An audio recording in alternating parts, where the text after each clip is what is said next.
Bonjour à tous, aujourd'hui je vous présente Une nouvelle chance de Debbie Macomber paru aux éditions Charleston.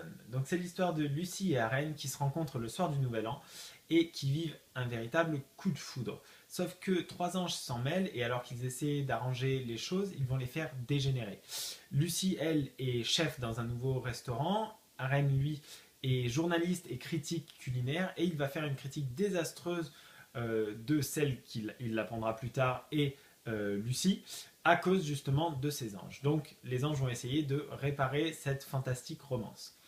Ce que j'en ai pensé. Donc normalement les ouvrages de Debbie Macomber, c'est plutôt ma femme qui les lit, qui adore cette écriture.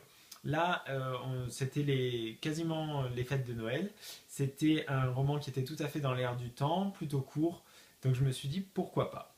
Et c'est une réussite effectivement. C'est très agréable à suivre. Les personnages sont attachants. J'ai adoré le fait que ça se passe dans le monde culinaire et dans le monde du journalisme, parce qu'on est intrigué aussi par ce qui se passe autour et pas juste par la romance.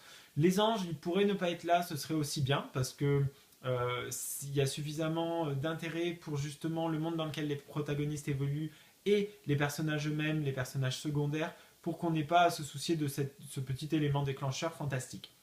Il n'empêche que c'est très très agréable, c'est un roman typique cocooning justement, qu'on va apprécier au coin du feu avec une tasse de chocolat chaud ou de lait de poule pour ceux qui sont amateurs. Donc pendant les fêtes de Noël, c'était le top du top. Donc si ça vous dit, n'hésitez pas, même si on n'est plus à Noël.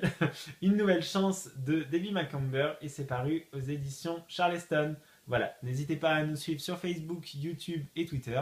Vous trouverez les infos dans la barre d'infos. Moi je vous dis à bientôt pour un prochain bloguéo. Bye bye.